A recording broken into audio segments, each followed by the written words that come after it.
যে ভিডিওটা আপনারা দেখলেন, এই ভিডিওটা সালকিয়া অরবিন্দ রোড, হাওড়াতে মমতা বন্দ্যোপাধ্যায় এখানে রোড শো করছেন, র্যালি করছেন।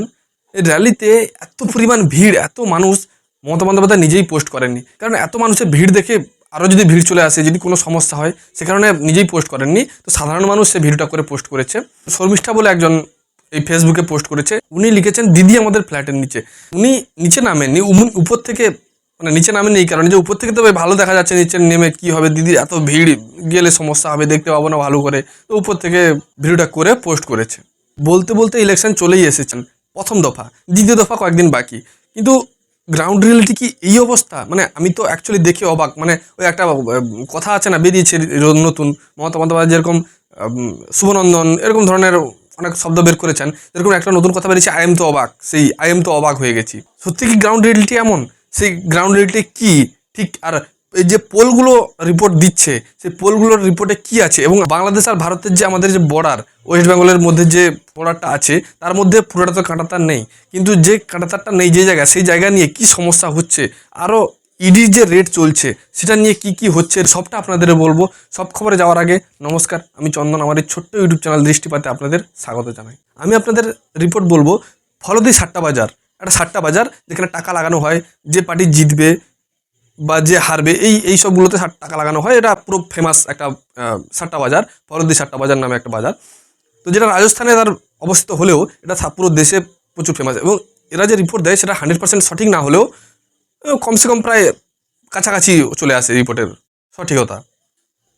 তো সেই ফলদি সাট্টা বাজারের যে রিপোর্ট এসছে, এটা তো প্রতিদিন কোনো না কোনোভাবে রিপোর্ট দেয়। দেখুন, এটাতে যে টাকা লাগানো হয়, যে জিতবে তাদের টাকা লাগায় আপনার কম ফেরত পাওয়া যায়, কিন্তু যারা হারে তাদের উপর যারা টাকা লাগায়, যে তার কারণে বা উল্টোটা যেটা হয় আর কি, মানে যেটা রিপোর্টে যেটা আসে তার উল্টোটাতে যদি কেউ টাকা লাগায় বা কিছু করে, তাতে আছে সবাই জানে কম বেশি, সে নিয়ে আমি বিস্তারিত বলছি না। কিন্তু এই ফলদি সাট্টা বাজার যে রিপোর্ট দিয়েছে, সেই রিপোর্ট দেখে আমি তো চমকে উঠেছি। রিপোর্ট অনুযায়ী নেক টু নেক একটা হাড্ডাহাড্ডি লড়াই চলছে, হাড্ডাহাড্ডি লড়াই চলছে টিএমসি এবং বিজেপির মধ্যে।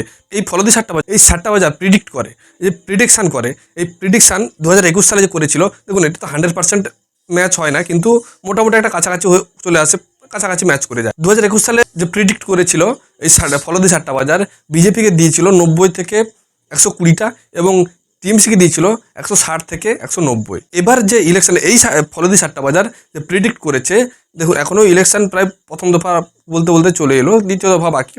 তো এখনও যে রিপোর্ট বা প্রিডিকশান করেছে এই ফলদি সাট্টা বাজার, টিএমসিকে দিয়েছে 142 থেকে 152, ম্যাজিক্যাল নাম্বার কিন্তু 148, 142 থেকে 152 দিয়েছে টিএমসিকে, এবং বিজেপিকে দিয়েছে 128 থেকে 138। আর লেফট, কংগ্রেস, আইএসএফ এইগুলো নিয়ে 8 থেকে 12টা। এই ফলদি সাট্টা বাজারের উপর কেন ভরসা করবো? এই কারণে বিশ্বাস করবো, কারণ এগুলো একটা ব্যবসা ভিত্তিক একটা বিষয়। এগুলোতে ব্যবসায়ীরা টাকা লাগায় বা ব্যবসা সাধারণ মানুষের সঙ্গে যোগাযোগ রাখে।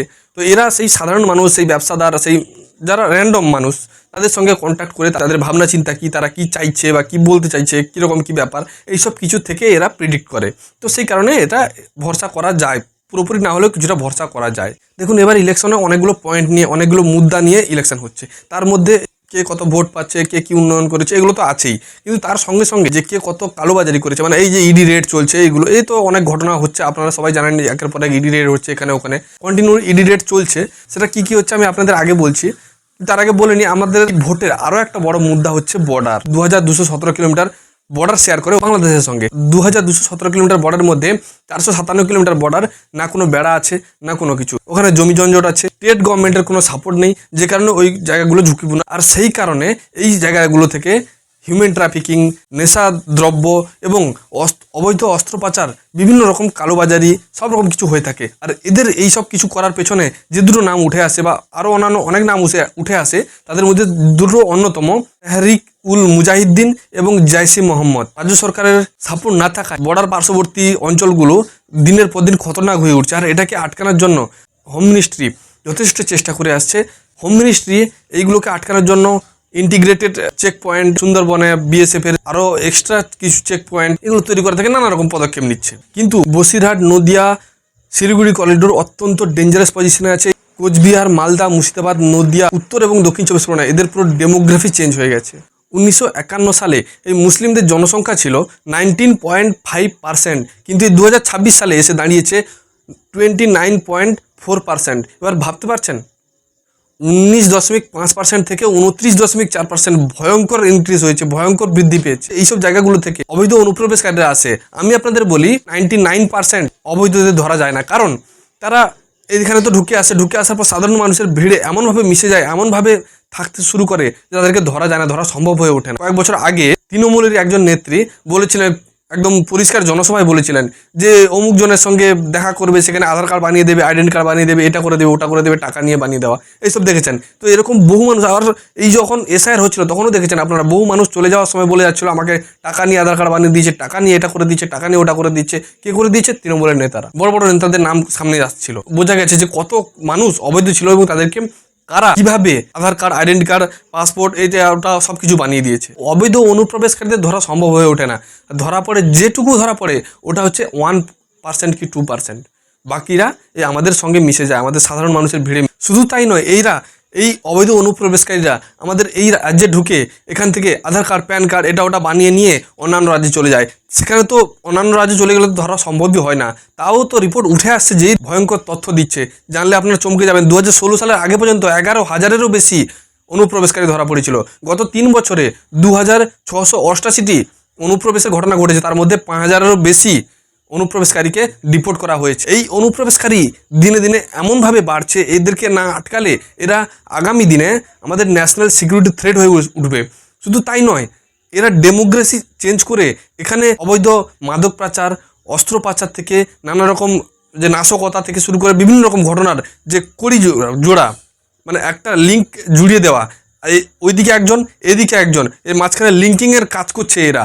এদেরকে যদি না আটকানো যায়, ভবিষ্যতে সমাজের বুকে এরা কালো ধাব্বা হয়ে ফুটে উঠবে, একটা বড় নাশকতার জালের রূপান্তরিত হয়ে যাবে। অবৈধ অনুপ্রবেশকারী এই যে মুদ্রাটা, এটা নিয়েও ভোট করা উচিত বা ভোট পাওয়া উচিত। আর আপনাদের ওটা ভেবে দেখা দরকার, কারণ যেভাবে ডেমোগ্রাফি চেঞ্জ হচ্ছে এবং হয়েছে, আবার হতে চলেছেও, নিজেদের পরিবার এবং নিজেদের সুরক্ষার্থে বা নিজেদের সুরক্ষার স্বার্থে এটা ভেবে আপনাদের ভোট করা দরকার, ভেবে ভোট করা উচিত যে এই ডেমোগ্রাফি চেঞ্জ এবং অবৈধ অনুপ্রবেশকারী না আটকালে এরা দিনে দিনে কি সমস্যার সৃষ্টি করছে। শুধু তাই নয়, আমি যদি আপনাদের বলি, এই অবৈধ অনুপ্রবেশকারীদের জন্য ধর্মীয় নিপীড়ন থেকে শুরু করে ধর্মীয় গন্ডগোল চলে আসছে। আমি যদি আপনাদের রিপোর্ট বলি, 2021 সালের পর থেকে বড় বড় 13টি ধর্মীয় হিংসা হয়েছে। যদি এটাকে পার্সেন্টেজে করা হয়, 77%, মানে গত 3 বছরের সংখ্যা আমি আপনাদের বলছি, 77% ধর্মীয় কারণে হিংসা হয়েছে। সে রামনবমী থেকে শুরু করে দুর্গাপূজা, রামনবমী, সরস্বতী পূজা, কালী পুজো, কোনো কিছুতে বাদ নেই। তাই আপনাদের ভেবেচিন্তে ভোট করা দরকার, নিজেদের সুরক্ষার্থে, নিজেদের স্বার্থে, নিজেদের পরিবারের সুরক্ষায়, নিজেদের দেশের এবং রাজ্যের সুরক্ষার্থে এই অবৈধ অনুপ্রবেশকারীদের রুখতে এটাকে ভেবেচিন্তে ভোট করা দরকার। এবার আসি চুরি দুর্নীতিতে। আপনারা জানেন কয়লা চুরি, এটা চুরি, ওটা চুরি, এই নির্লজ্জ বেহায় তৃণমূল দলটার, তার যে নেত্রী তমান্না চৌধুরীতলা বসে থাকা কালীঘাটের এই অভদ্র নির্লজ্জ বেহায় মহিলা, যাকে চোরের রানী নামে সবাই আখ্যা দিয়েছে, সে বা তার দল কিভাবে চুরি দুর্নীতি করে চলেছে এবং সে নিজেও যে চুরি করেছে। জানুয়ারি 8 তারিখের মনে আছে ঘটনাটা, ইডি রেড করাতে সেই ফাইল, ল্যাপটপ, মোবাইল টোবাইল সব চুরি করে নিয়ে এসেছিল। সেই চোরের রানীর যে দল, চোরেরা কিভাবে চুরি করেছে এবং সেই চুরি করতে ইডি যে রেড করছে, সেই ঘটনাটা আমি আপনাদের বলি। ইডি যে রেড করছে, ইডির যে টিম তো বিভিন্ন জায়গায় ছড়িয়ে পড়েছে। প্রথম ইডি যখন রেড করে, প্রথম বালিগঞ্জে যায়। বালিগঞ্জে ফান রোডে deputy police commissioner Shantanu Sinha বিশ্বাস, যার নাম আগেও কয়লা চুরিতে, এই কয়লা দুর্নীতিতে, কয়লা পাচার, এইসব কিছুতে জড়িয়েছে, দিল্লিতে ডাকও পেয়েছেন, সেই শান্তনু সিনহা বিশ্বাসের বাড়িতে ইডি যায় এবং সেখানে বড় বড় দুটো গেট বন্ধ করে দেওয়া হয়, মোবাইল বাজেয়াপ্ত করে, তারপর ইডি তল্লাশি চালায়। শুধু এই বাড়ি নয়, তার পাশে আরও একটা ফ্ল্যাট রয়েছে উনি ফ্ল্যাটে ওনার, তো ওনার সেই বাড়িতেও ইডি যায়, সেখানে টিম আছে, সেখানে তদন্ত করছে। বেহালাতে সান এন্টারপ্রাইজের ম্যানেজিং ডিরেক্টর জয় এস কামদারের বাড়িতেও ইডি হানা দেয়। ইডি গিয়ে ওখানে তার গেটের সামনে 40 মিনিট দাঁড়িয়ে, হয়তো ভেতর থেকে মালপত্র সরিয়ে একদম সাফ টাফ করে ক্লিন করে প্রমাণ লোপাট করে দিয়ে হয়তো চেষ্টা করেছিল। 40 মিনিট বাইরে দাঁড়িয়ে থাকার পর ইডি সেখানে হানা দেয়। আমি যদি আপনাদের বলি, এই শান্তনু সিনহা বিশ্বাস এর অনেক কীর্তিকলাপ আগেও রয়েছে। এই কীর্তিকলাপগুলোর মধ্যে ইনি আগে ওসি ছিলেন, যে বর্তমানে এই শান্তনু সিনহা বিশ্বাস বর্তমানে ডিসিপি, তিনি আগে ওসি ছিলেন কালীঘাট থানার। সেখান থেকে মমতা বন্দ্যোপাধ্যায় তাকে ডিরেক্ট ডিসিপিতে প্রমোট করে দেয়। এটা জানা যায় যে মমতা বন্দ্যোপাধ্যায়কে নাকি উনি মা বলে ডাকতেন। তো যে কারণে কতটা প্রভাবিত আপনারা ভেবে দেখবেন, যেখান থেকে ওসি থেকে ডিরেক্ট ডিসিপি, কতটা উচ্চ পদে প্রমোট করে দেওয়া, এটা উচ্চতরভাবে প্রভাবিত না হলে এরকম প্রমোশন হয় না, এরকম প্রমোট হয় না। এখন ইনার কত ভিভিআইপি লেখা গাড়ি আছে, কত সিভিক গার্ড থাকে, কত দেহরক্ষী থাকে, কত কি থাকে না থাকে, এটা আমরা কম বেশি সবাই জানি, সবাই সাধারণ মানুষ কম বেশি জানে, আমরা এগুলো জানি, মানে কমিশনও জানে। কিন্তু ইডি যা স্টেপ নেওয়ার এর বিরুদ্ধে নিচ্ছে, কিন্তু ইলেকশন কমিশন এখনো পর্যন্ত একে সরিয়ে দেওয়া কি অন্য পদে নিয়ে যাওয়া কি কোনো কিছু আমাদের কাছে কোনো রিপোর্ট নেই, আমরা জানি না। প্রথমে সোনা পাপ্পুর বাড়িতে যখন রেড হয় তখনই ইনার নাম সামনে আসে। রিসেন্টলি একজন টিএমসির নেতাকেও ওনার সঙ্গে দেখা যায়, যিনি প্রার্থী হয়েছেন দেবাশিস কুমার। তো ইনার আপনারা কীর্তি জানেন, ইনার বাড়ি থেকে তো অনেক টাকা পয়সা অনেক কিছু পাওয়া গেছে, এটা জানেন। ইনি অনেক কিছু করেও থাকেন, মানে তৃণমূল কংগ্রেস ছাড়া ওইসব কিছু ঘটনা করতে পারে না, মানে আগে মাস্টার্স করে নেওয়া, পরে ব্যাচেলার ডিগ্রি করা, এসব কিছু তৃণমূলের নেতারাই করতে পারে, তাদের ট্যালেন্ট আছে। তো এই নিয়ে আমি বিস্তারিত কিছু বলছি না, আপনারা কম বেশি জানেন সবাই, এগুলো নতুন কিছু নয়। ভিডিওটা কেমন লাগলো আপনারা আপনাদের মন্তব্য কমেন্ট বক্সে কমেন্ট করে জানাবেন। ভিডিওটা ভালো লাগলে ভিডিওটা লাইক করুন, চ্যানেলটি সাবস্ক্রাইব করে বেল আইকনটি প্রেস করতে ভুলবেন না, যাতে নতুন নতুন ভিডিও সবার আগে আপনার কাছে পৌঁছতে পারে। জয় হিন্দ, বন্দে মাতরম।